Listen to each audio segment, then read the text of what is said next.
Hey everybody, welcome back to the Honest Podcast. We have had Nick on this podcast before. If you guys are following the series, you've seen his face. If not, welcome to Mr. Nick Debs. This man here knows a lot about the Bible. He's devoted a lot of his time to understanding the Bible in chronological how do you say that word? Chronological order, and understanding the Bible in a way that gives us clarity so that we actually feel we know it, we understand why they did what they did, and we understand it in context. So I thought, why not bring him back and let him dive a little bit deeper into what he said, so that if you've had any questions or you watch this, that you'd say, okay, I think I understand what he's trying to say. So welcome back, Nick. Yo, Would love to just jump right on in. cool. Thanks for having me back.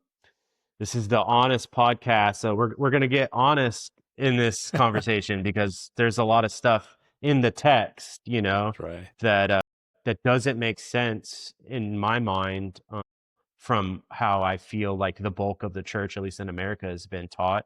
And I had to start getting honest with myself and not living in denial or trying to change the words of the Bible Right.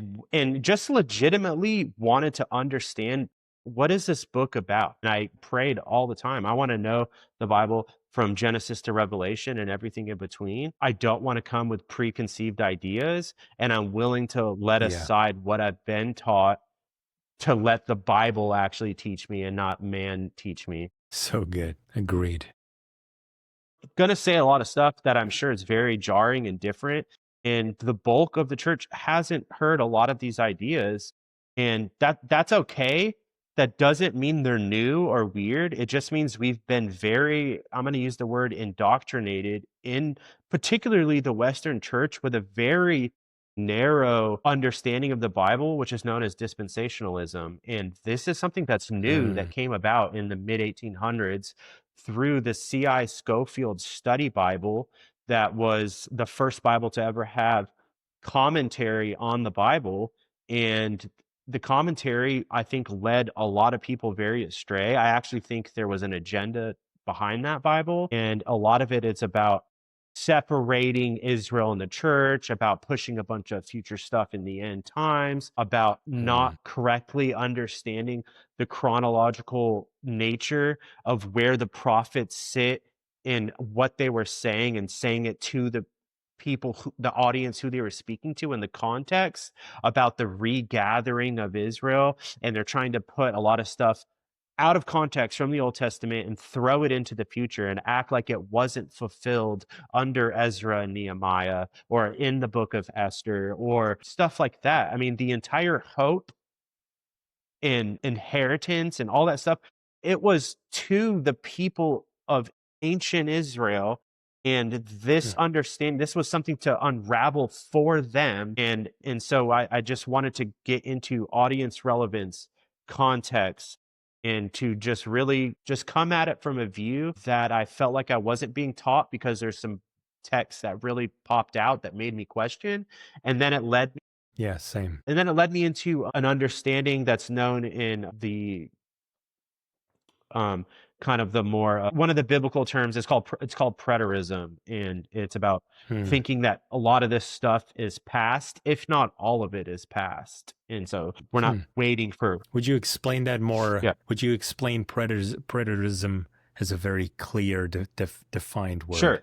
So it's for us. Yeah, it just means like it's in the past. So my viewpoint is that the prophetic nature of the Bible, when it was written, was about the future, but it's in our past. And so the book of Revelation isn't about the future end of the world, but about the end of the Jewish world, the Mosaic age, and about the transfer from the old covenant into the new covenant.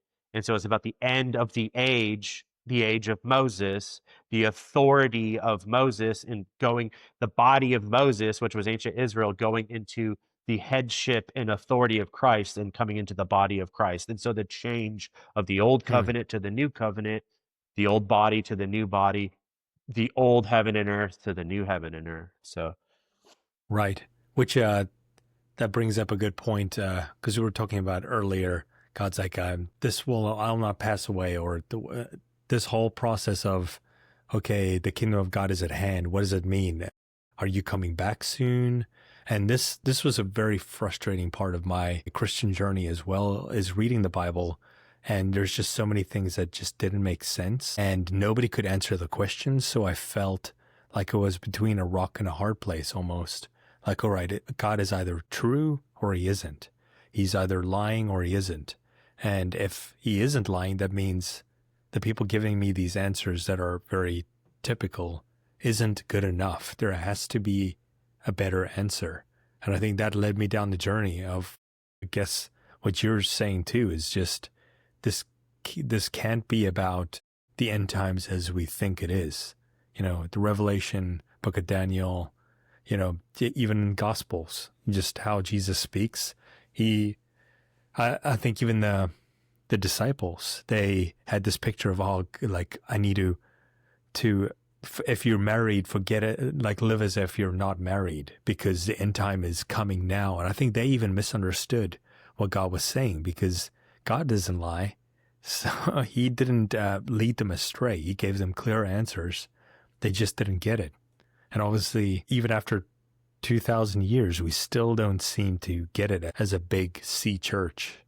And that's sad to me. We need more streams of thought to come in to help us to process this, so that, like you said, if you understand the Bible in its full context, it all makes sense. Just can't wait for people to allow themselves to deep dive a little deeper, you know? Yeah, and I want to start out by saying this, and me and Anthony talked about it before we got on here, is that me saying some stuff that's completely different than what you heard isn't to bring division, it isn't to be weird, and it isn't to just cause problems. It's because I literally want the truth, and I'm willing to go Yeah. where it takes me, even if it was like hard to get there and hard to let go of some stuff. That's okay. And it's okay to be an eternal student and to be willing to humble yourself and say, I was wrong about that. It's very more likely that this is probably true.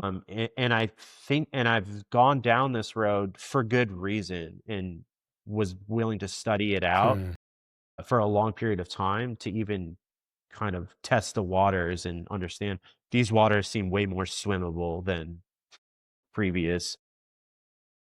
Right. And one of the big ways that I got here was, number one, understanding that there's a big difference between studying the Bible and reading the Bible.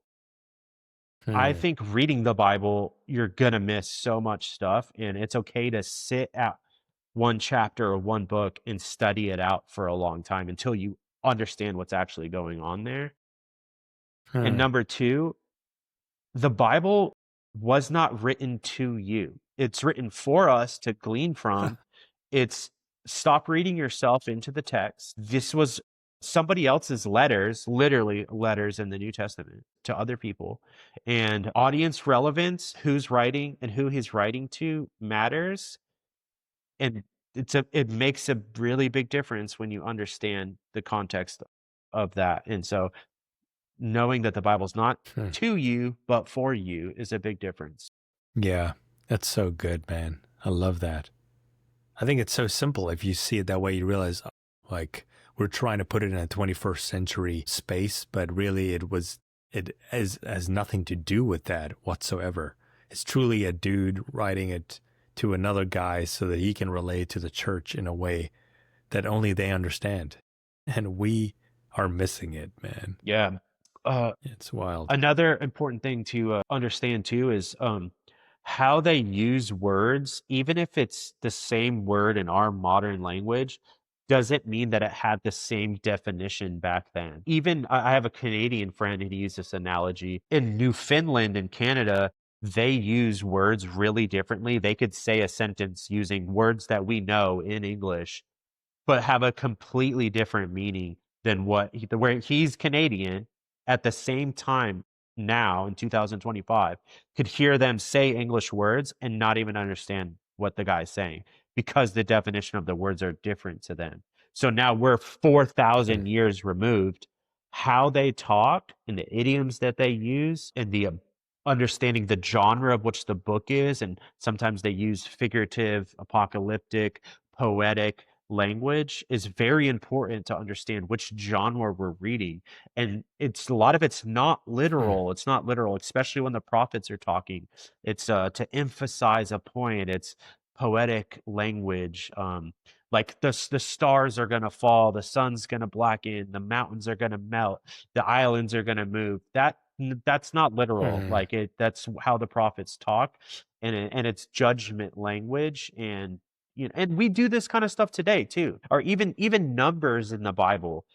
Pretty much almost no numbers in the Bible. If you go through the Old Testament, you do a study on numbers, and where it's saying 17,000 people died because a wall fell on them, or if you actually mathed out some of these numbers, it's impossible and it doesn't make any sense. And that's because how the Hmm. ancient Jews, and not only Jews, use numbers to there's symbolic things attached to those numbers, and they're just trying to emphasize a point, or they're being hyperbolic. And so understanding that too as well. So you cannot read the Bible literally all the time because it's not meant to. Hmm. And the original author didn't mean it that way. So that's also very important. Hmm. Have you ever considered Wow. that or thought about that? Or like when you're reading that stuff, has it yeah. No, honestly, I've always been a very literal person, very black and white person. And I think that also has worked against me with when I became a Christian, reading the Bible. I especially I'm thinking of before I ever saw signs and wonders, like reading at the book of Acts. I'm like, wait, this sounds like a myth. Sounds like a fairy tale. Like the crazy stuff that they're doing, the crazy stuff that Jesus is doing. This can't be real, right? I think I am still and very much back then was reading the Bible in a only literal state, and only if they were very clear about being this is a figurative speech, or it sounded like a metaphor, I would say okay, it's a metaphor. But if it felt literal, I took it literally. Yeah. I mean, if we take some things literal, I think the stars fall to the earth like 2 or 3 times in the book of Revelation alone. Like the earth would be destroyed the first time that happened. I mean, it's going to keep going like yeah. Sure. So, Yeah, true. Absolutely. yeah, so I mean, all that to say it's like all that's very important of understanding genres, context, audience relevance, chronological order of the Bible. What this book Yeah. actually is, it's a book about the covenants between man and God. Like that's what this book is. It's not a science book. It's not a self-help book. It's none of those things. Like, will this book have wisdom that helps Hmm. you? 100%. But that's yeah. Sure. So all that kind of sets Hmm. the stage, I think, for a proper understanding of the Bible, and which leads us, That's yeah, good. to verses. These are the verses that got me all like. So Hmm. talking about literal on taking the Bible literally, which especially in the dispensational realm, they love to say that. They try to do that with things. But one thing that they don't take literal and they make, in my opinion, a complete mockery of and make it make no sense whatsoever is the litany of time text all throughout the New Testament. There's probably over 100 of them of things like at hand, coming soon, coming quickly. He will not Yeah. delay. The axe is at the root. This is the last days. This is the last hour. I don't know how else God could have said it that it was going to happen quickly Yeah. besides that. And so that's the one thing they don't like to take literally. When that's in the context, especially of prophetic language, the time text is the thing you take literally. In the apocalyptic poetic language of stars falling isn't what you take literally. So they've flipped Huh. it around. Interesting. So that's a Yeah, because yeah, in their mind, if it's literal, and he said the time is now, and it didn't happen, then he could not have been the Messiah. He could not be God. So it's an easy way for people to say there has to be another answer, which is exactly what I did too. When you read these things, I'm like, this can't be true for now. He must have meant it in a prophetic sense. Like when this happens, when this takes place, the time is now. sure. So if we don't take these literal, what do some people try to say? They try to say he's coming quickly for every generation, like that they're supposed to live like could come at any time, and so that's why it Yeah. says it like that. But that's That's the biggest scare for all of us, right? mhm, It's like if you're in that dispensational thinking, which where it's like, all this was for a future end, then at the end of the day, you're always living in fear that, you might not be enough. You might be doing something stupid right before he comes and it's over for you, you know? yeah. If we don't take these time texts literal, we also have to consider that the entire length of ancient Israel until they were basically destroyed in 70 AD was roughly 1500 years. Now we're not only 1500 years past that, but we're 2000 years past that. So if we've been living in the last days, it's 2000 years, and that's 500 years longer than the entire age of the is Moses system. So the last days Hmm. are 500 years past the entire time frame of the Moses system. Then you would call that the last days and think that that makes sense. You, Hmm. you get what I'm saying there? Yeah, Like that doesn't make any sense. absolutely. Yeah, it's like it'll be completely irrelevant for anyone living past that stage to have made any kind of logical sense. It's so there's the reason why they want to a huge reason why they want to hold out on this stuff. Number one is they try to take something from the book of Revelation in 21 about the new heavens and the new earth, and they try to make that a literal thing, like the earth is literally going to get destroyed, and there's going to be a literal new earth with no sea on it. And so they're like, well, of course the earth hasn't been destroyed. Well, how can we be living in the new earth? That term earth, first off, it's something in the Greek, it's ski, and it means land. And nobody thought anything about the planet Earth until the 15th century. It was never called that.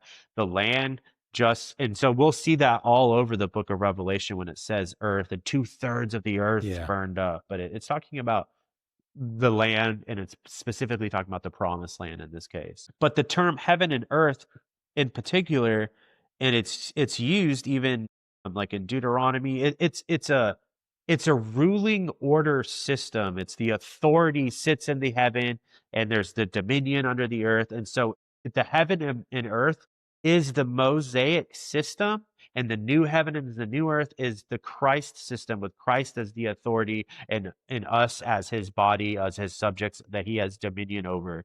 And so it's a ruling order system term of like the old system was the temple system, and there was the high priest, and God was sitting in the most holy place, and the orders came out from there. And that's just like a term, an idiom for the old covenant system, and a new heavens and new earth is an idiom for the new covenant system. And so it has nothing to do Hmm. with like a literal new earth coming.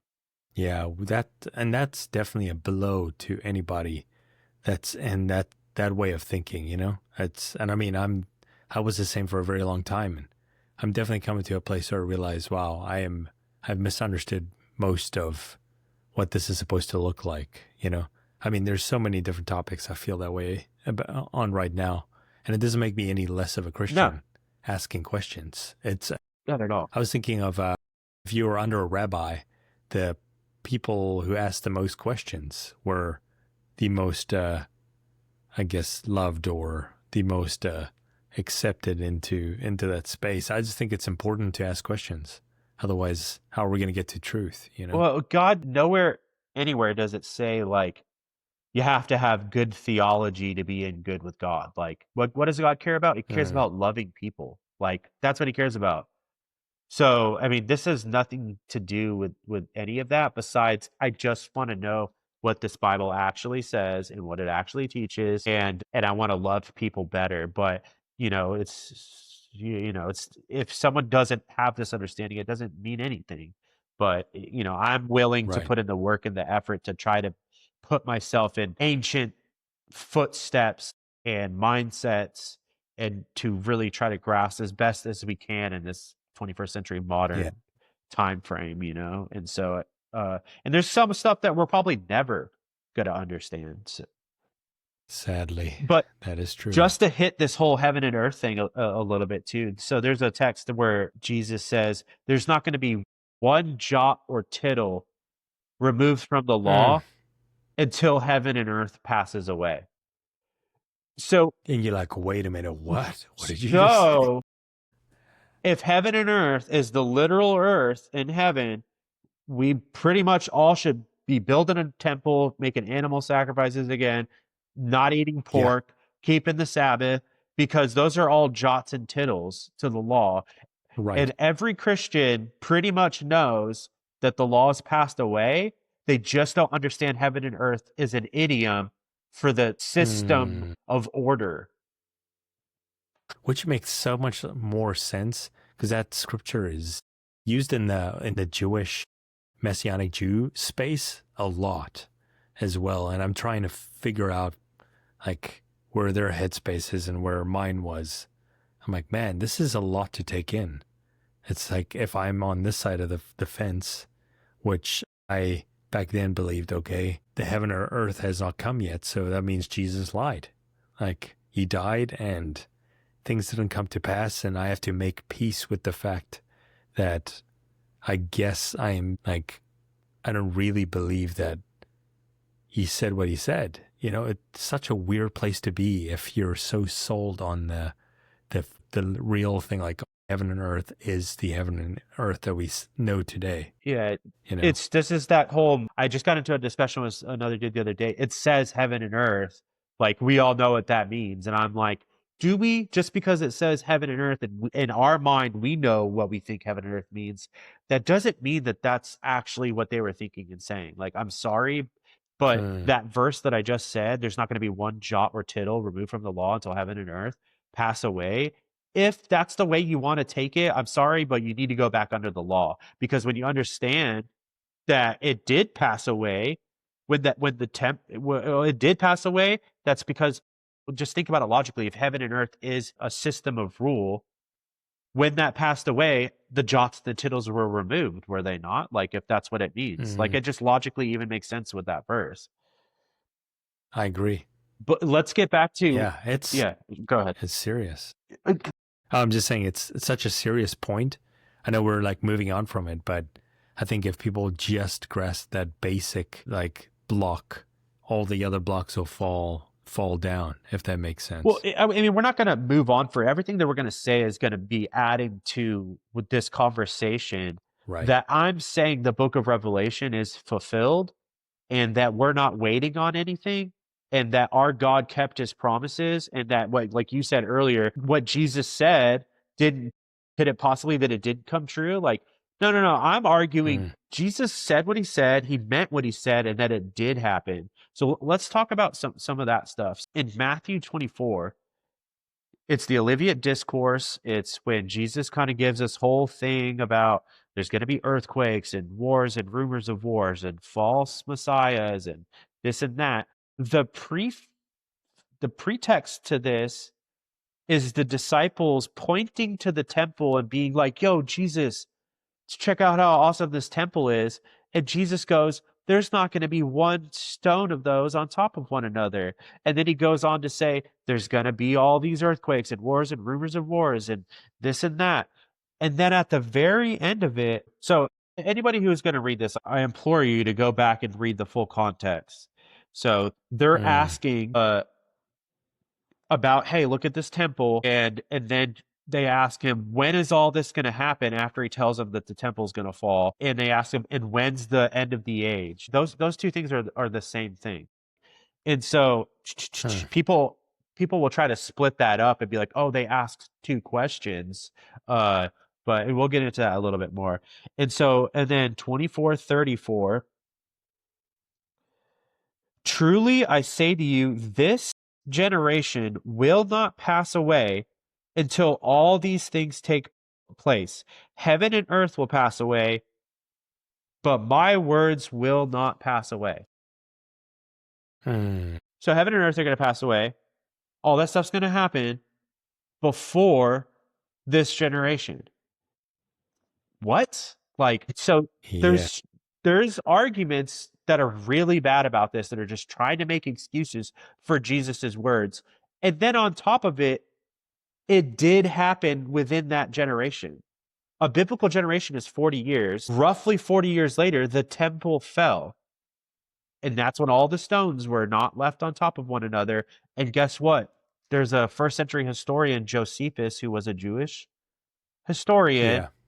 and there was earthquakes. There was all kinds of people coming up claiming they were messiahs. There was famine. All those things happened within that first century context. There was a massive Roman Jewish war that happened in 66 AD that culminated to the temple falling in 70 AD. And before that, there was something called the Pax Romana, where Rome had basically taken over everything. So there was peace relatively in the land. And to tell Jews, like basically at that time that, that if you had told Jews at that time that Hmm. Romans were going to come against them, they never would have believed you because they were like buddy buddy with Rome. And so telling someone there's going to be wars and rumors of wars at a time of peace, like that's when it makes sense. There's always wars going on now. There's always rumors of wars. And Right. people throw that verse out all the time. I don't know how many times I've heard that verse being thrown out about Hmm. applying to today's period. But it says all this stuff's going to happen before this generation. So that's just, okay, that's one weird verse. Okay, we can probably make something up about that, right? Okay. There's another verse, I think it's Matthew 16, I believe, where he tells his disciples uh, that some of them won't see Yeah. death before they see the Son of Man coming in his power and in his kingdom and with angels, however it says, it's roughly something like that. Yeah. So Absolutely. This was a big one uh, for me for sure. he's implying that some of them are still going to be alive.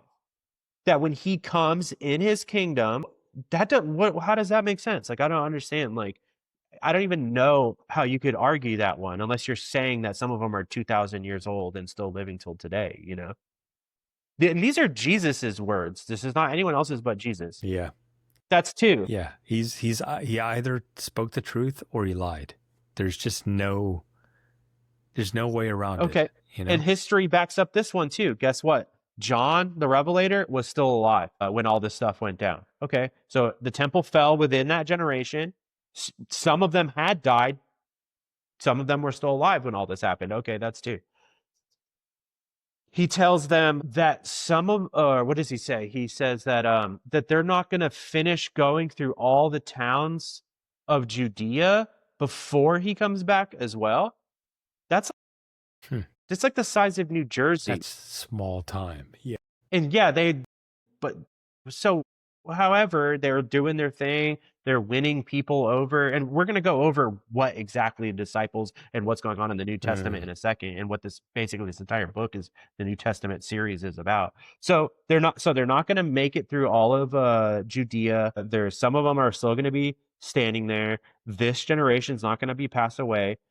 When Jesus is called in front of Caiaphas and the Sanhedrin, he tells them, you are going to see the Son of Man coming in his power, talking to the Sanhedrin and to Caiaphas. He didn't say they 2,000 years from now, Joe Bob is going to see me coming in my power and kingdom. Said Yeah, you. he said you. He's talking to Caiaphas. He's talking to the Sanhedrin. That doesn't that's just, this is just the start, guys. Like, it's all, once you see that there's like this, everybody knows that there's an expectancy that this is happening quickly, this is happening soon. And we've concocted all these things like, oh, every generation needs to be on their toes because this is going to happen. Yeah, because it might happen. It's been 2,000 years. Or, and we're expecting something totally different, and we'll get into that too. Or the disciples didn't know what they were talking about. I've heard scholars say that, oh, they thought they knew, but they didn't know, and they did think it was going to be within their lifetimes, but it just wasn't. Right. I don't think so. That's ridiculous. In my opinion, that's like ridiculous. I'm really dislike that argument.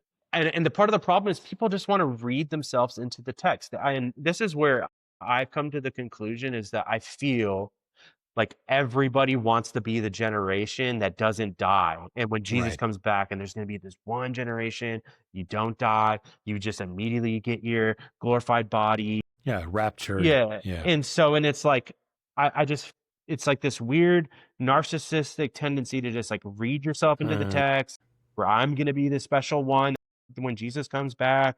And it's like, I don't know. It's all over the New Testament once you see it. The soon, the quickly, the at hand, Yeah. this generation, you're not going to see death. Like, I don't know how else to read this anymore without just this book just being full of crap. Like, or it Mm. did just happen in the first century and I've misunderstood what's going on here. And that's okay. It's okay that we messed up. We are living in a Yeah. generation. First off, up until probably 200 years ago, most people couldn't even read. What was the illiteracy Yeah. rate? 10%? Who had Hmm. their hands on this and in their phone 24/7 all the time? Who had Yeah. Very little people. biblical tools and cross-reference tools where we could look at the Greek and the Hebrew and like Mm. we have so much at our fingertips now. For us to think that we're not going to come into some new understandings about this is ridiculous. Yeah. S- so I'm just kind of laying the groundwork for that this was a first century thing. Okay. So what was the point of the New Testament? What are all the disciples doing? They're trying to save as many Jews as possible before the wrath of God comes on Jerusalem, because that's what Hmm. was left to do. This is what the second coming is.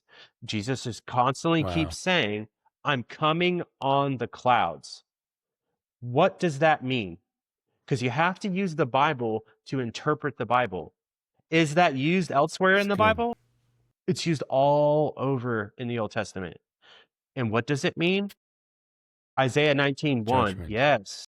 That God is bringing a nation to judge another nation is basically what it means. He uses it when he's talking about Edom, when he's talking about Egypt, when he's talking about Babylon. I'm Right. coming on the clouds is a figurative thing that I'm coming to judge you and I'm bringing an army against you to destroy you. Right.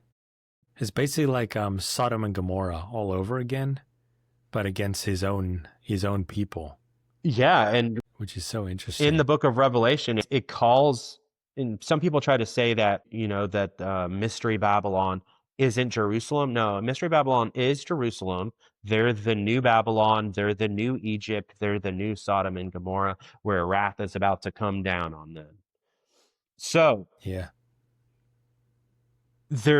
and this is what is one of the main blows to me that was so surprising, because it's like the main doctrine of Christian faith is that like literal Jesus is coming back and he's going to rule from Jerusalem. Okay. And when I looked into this, I was blown away at the lack of evidence for believing that. All of the second Wow. coming talk is this: I'm coming on the clouds. Even in Hmm. Acts 1 is their main verse, and it's after he ascends into a cloud and then the cloud goes into heaven and then the two angels tell them, hey, don't worry, he's coming back in the same way he left. He ascended into the cloud and he's coming back on the clouds. And so the angels are literally just backing Hmm. up what Jesus has been saying, is that he's coming on the clouds. With judgment. And Yeah. they try to say where he left in a physical body, so he's going to come in the same likewise manner, he's going to come back in a body. Hmm. But they also, if you look, how do they say he's going to come? He's going to be coming on a horse with a sword in his mouth. That's not how he left. Right. No. Totally different. So, dude, that's just one. No, we don't need to get into the weeds on that. I'm basically saying that Jesus isn't coming back in a physical body to rule from Jerusalem. That was this is like a pharisaical way of understanding it. They thought that he was going to rule, he was going to take out Rome literally, that he was going to rule from Jerusalem, that there was going to be a literal kingdom with a literal king. And Jesus said, my kingdom comes with no observation. He rejected to be king. He is ruling and reigning now. All authority has been given him to heaven and earth now. Hmm. He's already ruling. And so it was a big one, man. That I just kind of had to, if the text doesn't support it, why would I believe it? No matter how many times I've heard it or been taught it. And Yeah. there's other, And that's a hard thing, is getting past that, right? Getting past that space of, I'm hearing this over and over again. If I go against the grain of what everyone's saying, am I even a believer?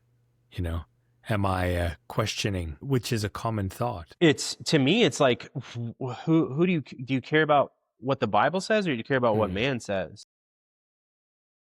It's If good. you can't prove it from the text, and I know all the verses that are used, and Acts 1 is the best one, and it's not good.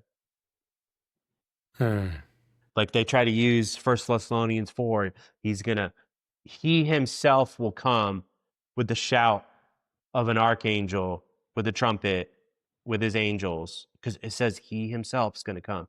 That's a figurative speech too. God says that all over the Old Testament. I myself, with an outstretched hand, will destroy the army, or whatever. You know, it's like all over. It's just a figure of speech. It doesn't mean he himself is literally coming. Yeah. It just goes, I mean, Jesus said his kingdom has no observation. Why are you expecting him to have a kingdom in Jerusalem? I don't understand. That goes against what he said. Right. Yeah, because the whole earth is his footstool, you know? But so the point of the New Testament is he sent out the disciples. First off, and this is the prophecy from Ezekiel and from Jeremiah of the stick coming together, the house of Ephraim and the house of Israel coming together as one. Okay, this is what happened. Is the 10 northern tribes were conquered by Assyria, and then later on, the 2 northern tribes were conquered by Babylon.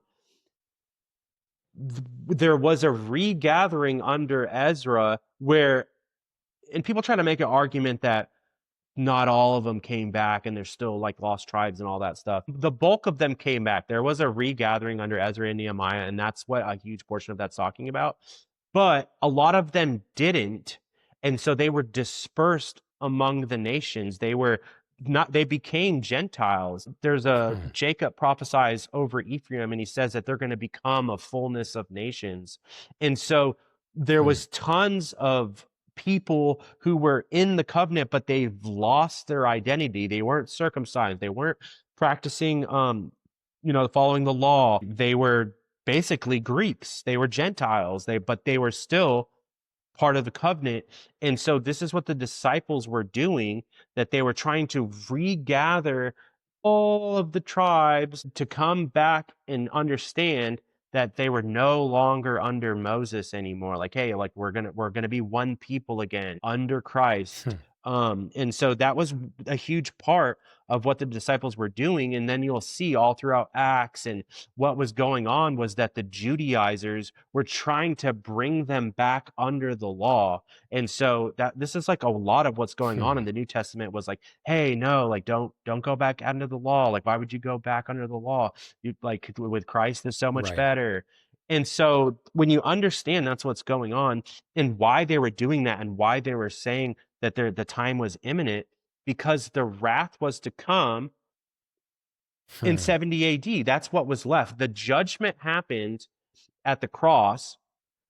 And so it's like, imagine a courtroom scene, and the sentencing happened at the cross, and there was a 40-year grace period. This was like a motif of the second Exodus, where there was the 40 years in the wilderness before the promised land, before Jericho got destroyed, and then they went into the promised land. This is what's going on again. Jesus is the new Joshua leading through the disciples, his body, leading them through the wilderness, and those grumblers or people complaining or wanted to go back into Egypt, go back under the law, weren't going to make it through the destroyed Jerusalem, which is the new Jericho, into the promised land of the new heavens and the earth and the new covenant.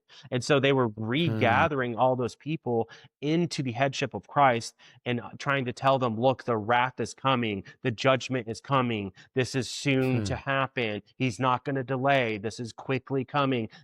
The axe is at the root and it's about to be hacked down. Like, this is all over, because they were trying to save as many Jews as possible and to get them out from under the headship of Moses and into Christ, because The judgment wrath was literally coming, and this is how I see it too. The curses of Leviticus 26 and Deuteronomy 28. All those who were in Christ, Christ became a curse on the cross, so he took the curses on him. And any of the Jews who didn't want to come under Christ, the curses were going to fall on them. And so Christ took it upon himself. And if you didn't come under Christ, then the curses were going to fall on you and the wrath was going to come. Wow. I mean, this is what Jesus came to redeem. It says he was born under the law to redeem those under the law, and that he came for the lost sheep of the house of Israel. Like, this is what his job was to do, was to save the Jews who wanted to come under, like, because God loved them, but only the remnant were going to make it through, and he was going to get rid of the rest. And that's just what it was. But in his mercy, he wanted all of them to be saved, anybody who would come. And if you didn't listen to what Christ said, he tells them to flee to the mountains. When you see in Luke 21, when you see the armies surround the city, flee to the mountains. And what happened in history is when Rome came, and they don't know why this happened, but it's recorded in Josephus, they surrounded the city and then they withdrew for, 3 or 5 days or something. So all the Christians fled into the mountains of Pella, where normally Jerusalem was it was the new Jericho. It had walls. They had an army, that it would be safe to be in the city. God's on our side. There was messiahs popping up, false lying messiahs saying, no, God's going to deliver us. God's going to save us. Right. But Jesus said, no, when you see this happen, flee to the mountains. And so anybody who didn't listen, 1 million Jews got killed. The city completely destroyed. There was women cooking and eating their own babies, which is one of the curses. There was a massive famine because one of the false messiahs, known as John of Gashgala or John Levi, he said he was the Messiah, and if you want me to deliver you, burn the storehouses of food and I'll deliver us from the Romans. So they did, and then there was a massive famine that swept through, and there was, even by the time Rome got in there, it says there was dead bodies just all over the place, and that there was women eating their own children. That's wild. So what do you think now, if you, in that perspective, what does that look like for us today? Because most Christians live for this coming of Christ, and you're living in such a way that you don't miss it. So check this out. What does the new kingdom look like to the daily believer now? So to me, there's a Proverbs that sum this up really good. I think it's 13:12. It says, hope deferred makes the heart sick, but hope obtained, or I can't remember the word used there, hope received, is a tree of life. We've been hoping for something that's not going to come because it's not what the scriptures teach for 2,000 years. It says it makes your heart sick. I'm living in a place of fulfilledness. God kept his word. God's trustworthy. Everything he said happened in that generation. It happened. Dude. So I can look back and glean from this and be like, I want to call on the God of Jesus. I want to call on the God of Abraham, Isaac, and Jacob. He's trustworthy and true. He fulfilled his word. Every other religion, including dispensational Christianity, they're still waiting for something that said was going to happen quickly and soon, but it didn't. Right. That's so interesting. I feel like it's such a big mind shift that needs to happen, because it just makes sense. I feel like the other way means God's a liar. It's as simple as that. There is no other way to look at it. Like, God either lied or he didn't. Well, unless you want to twist the text to say something. Not only twist the text, but you misunderstand the entire Bible. When, like, this is a book to Israel. Right. It's about Israel. And this is a book about the 100%. End of Israel, and the beginning of the new covenant under Christ, where... Covenant. I feel like I'm yelling, but I'm pumped up. No, dude. Yeah, you're pumped. Yeah. I'd love to hear, like, your thoughts on, like, what, and in that perspective, what does a Christian life look like? Well, so... Because we've been inundated with such a dispensationalist mindset, where everything is, man, God is coming soon. Be sanctified till the day I die. Whereas in your perspective, as you read this now with this new way of thinking? What does this look like for the daily Christian? Yeah, I want to get to that, but I want to talk about one thing first. So if I don't get to it, just bring that back up, because it's something that you said in the first podcast that I really wish I had addressed. What about the things like where it says like no man knows the day or the hour, or he comes like a thief in the night? So when you understand that this is all like a wedding motif, where once Jesus was killed, he basically was able to marry again. That's when the divorce of Israel happened. Then the marriage was coming again, where he's going to marry the remnant. So coming like a thief in the night, or no man knows the day we'll start with that one. The Feast of Trumpets was also known as the feast where no one knows the day or the hour, because it was a new moon celebration. And so what they would have to do is have two witnesses. They would go out and they would just go out into the nature. And when they would first see the sign, like, okay, it's time, they wouldn't go together. They would go separate, and they would both have to come back and say, hey, it's time. And so they never knew which day it would land on, because one could come at one time, one could come another time. So they would have to be prepared even for the day before, the day after. They didn't know exactly when it was going to be. And so that's an idiom for the Feast of Trumpets. So let's talk about like some wedding imagery type stuff. So back in the day, what would happen is they would come together. They would decide, hey, we're going to get married. There would be a dowry paid, and then there would be a time period in between where the father would start preparing a place for the son and the bride. Okay, he's going to prepare a mansion, or kind of something like, Jesus, I'm going to prepare a place for you, then I'm going to come get you. So the father prepares a place. Only he knew when it was going to be time to do this. Only the father knew. And then once it was time and he was ready, he would tell his son, okay, go get your bride. And something that was romantic in that time period is the groom and his friends in the middle of the night would sneak over to his bride's place and steal her in the middle of the night and bring her back to the father's place that he had prepared. And they would have like a 7-day feast. And at the end of the 7th day was when they would have like their marriage celebration. So only the father knows, the thief in the night, no man knows the day or the hour. It's all like marital connections. Yeah, it's interesting. It's all just stuff that we've like concocted some crazy story about because we just don't understand the idiom.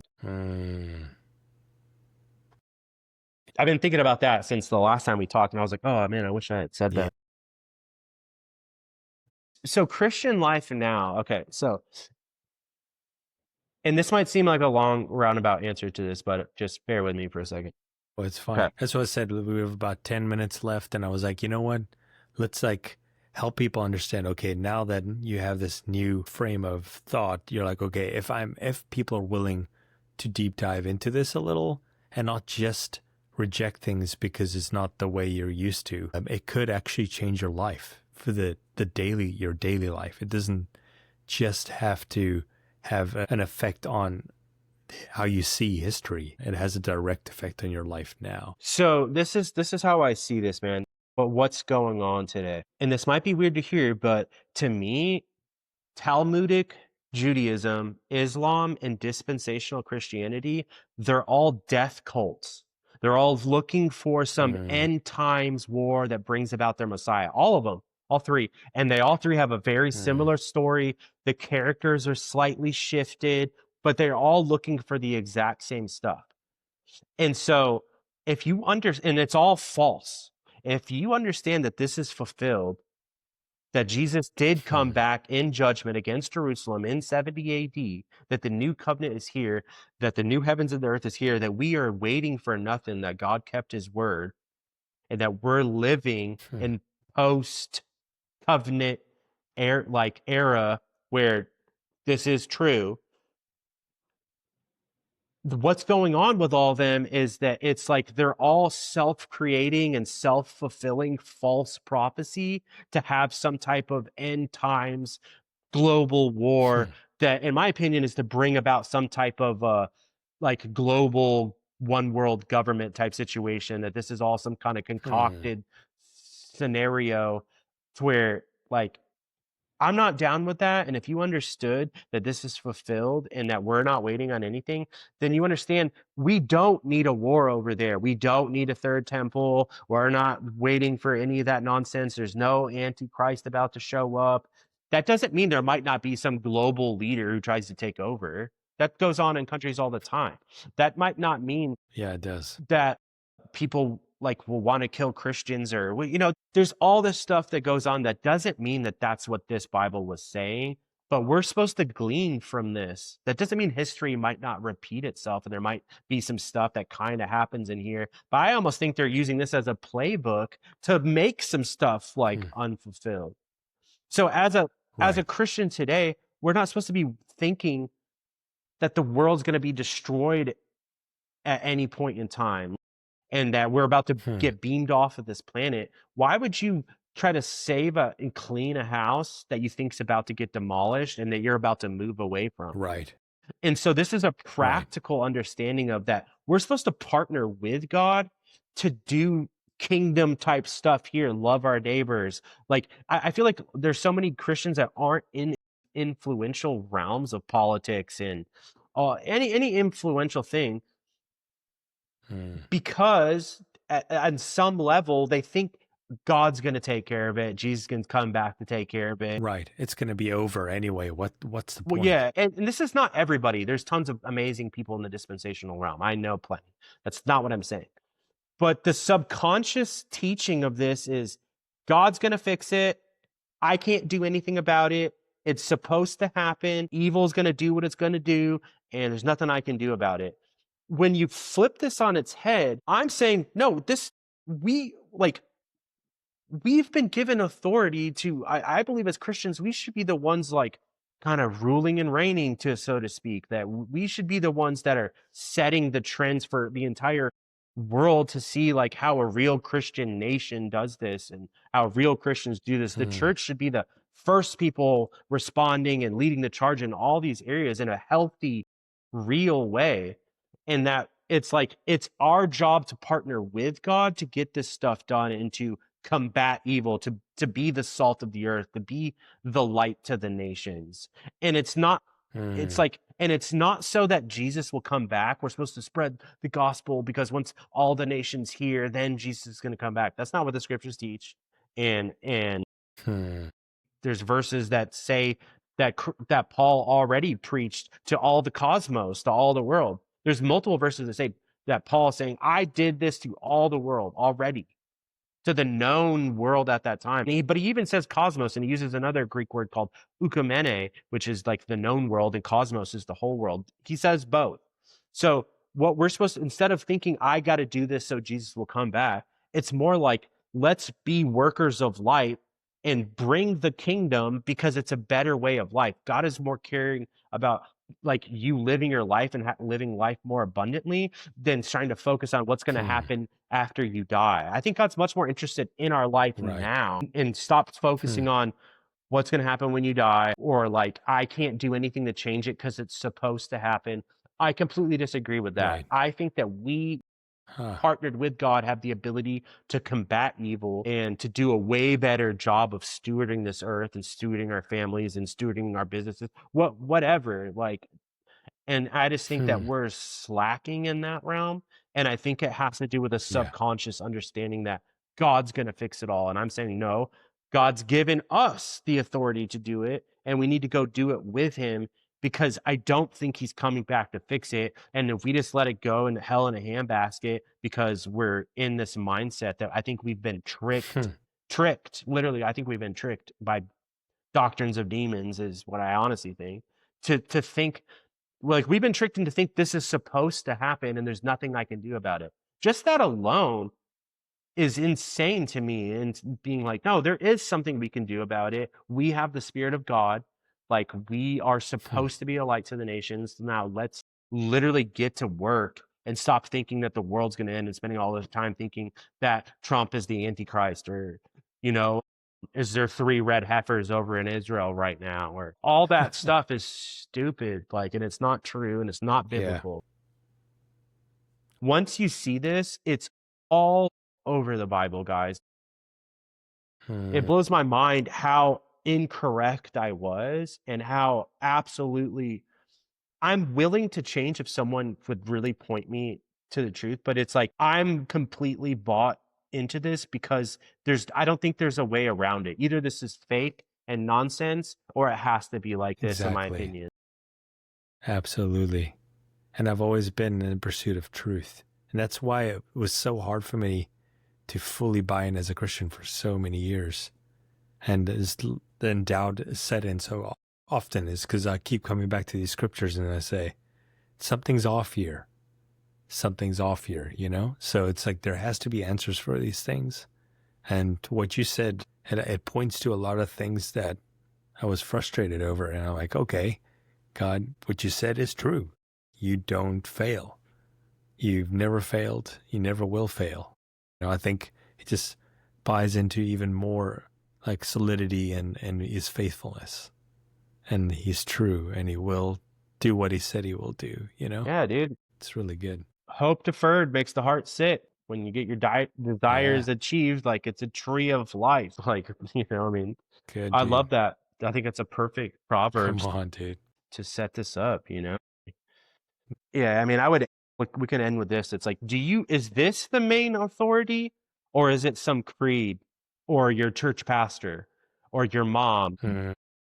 or what you've heard or what you've learned for 20, 30, 40 years of your life? Or are you willing to just listen to what Jesus said, take it for what it's worth, understand what I'm saying is better than what you think? Like, so it's like, do you want there to be war in the Middle East and you want a third of the 2/3 of the earth burned up and all this stuff? Or does it just make more sense like what I'm saying? And now we're living in a way better place that God kept his word and like it's up to us to make this a better earth and we've been empowered to do so.